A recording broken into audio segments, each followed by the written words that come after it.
Soyons fous, des vidéos de plus en plus longues, 10 astuces sur le TM7 en 2 minutes 20, c'est parti, je sais que vous irez pas jusqu'au bout, mais c'est pas grave. Bref, la spatule. Cette petite encoche est faite pour déposer ta spatule sur le plan de travail sans la toucher, mais ça salit quand même ton plan de travail. Donc je t'invite à la mettre comme ça sur le couvercle, ça évite à ce que ça coule sur le plan et ton plan de travail reste tout propre. Lorsque tu cuisines avec des épices, il est possible que ton joint devienne tout jaune comme ça. La seule solution, c'est de le mettre au soleil et je te garantis que ton couvercle retrouvera sa couleur initiale. Lorsque tu fais un pétissage, ne mets jamais la main dans le bol au risque de te couper. Tu viens tout simplement prendre ta spatule, venir tourner ici la petite feuille, la petite étoile ici en bas de ton bol et tu fais tomber ta pâte sur le plan de travail. Si t'as lancé un mode rissolage, il est possible que tu retrouves ton bol comme ça, no panique, tu mets 1 litre d'eau, une pastille de lave-vaisselle et tu viens lancer le nettoyage rissolage. Tu laisses la magie s'opérer, tu vides, tu rinces et voilà le résultat, no panique, tout se rattrape. Si ton écran d'accueil ne te satisfait plus, tu as toujours la possibilité de le modifier. Il te suffit simplement de descendre tout en bas de ton écran d'accueil, de cliquer sur modifier et là tu retrouves les 3 écrans d'accueil disponibles, l'inspiration, l'organisation et le manuel, tout simplement. Parlons maintenant de l'ouverture du bol du TM7. Ce n'est plus comme le TM6 où on doit appuyer dessus pour lever en fait le couvercle. Il suffit simplement de le prendre et de lever de façon droite.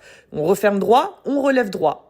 On referme droit, on relève droit, tout simplement. Toujours avec le couvercle, tu as la possibilité en fait de séparer les blancs et les jaunes d'œufs, tout simplement en disposant en fait ton couvercle sur un récipient. Tu viens casser ton œuf sur le couvercle, le jaune d'œuf va rester au milieu et le blanc va couler tout simplement tout en bas. Regarde-moi ça, c'est pas magnifique? Un jaune d'œuf parfaitement séparé du blanc d'œuf et dans 2 récipients différents, sans coquille. Au cours d'une recette, lorsqu'on te demande d'insérer un ingrédient en morceaux, il faut respecter une certaine taille. Sur le TM6, on avait la possibilité de savoir cette taille avec le trou qu'on avait au milieu. Sur le TM7, c'est vrai qu'on ne peut plus les insérer directement via le couvercle, mais on doit quand même respecter cette taille pour que nos morceaux puissent être mixés de façon homogène, en fait, pareil partout. Donc on les coupe et on fait en sorte à ce que ça respecte cette taille pour pouvoir avoir un bon mixage. Ton couvercle va également te servir à presser tes agrumes. Alors là, j'ai testé avec le citron. C'est vrai que j'étais un petit peu dubitatif quand j'ai vu cette astuce-là, mais franchement, c'est pas mal, regardez, et sans pépins en plus. Et pour terminer, je te montre comment sortir ton panier, tout simplement, sans salir le plan de travail ni le pourtour du Thermomix. Tu peux déposer ta spatule comme ça pour laisser le panier s'égoutter.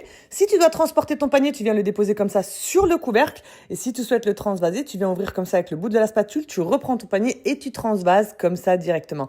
Bref, moi c'est Imen, conseillère Thermomix, tu laisses, t'as besoin de quoi que ce soit.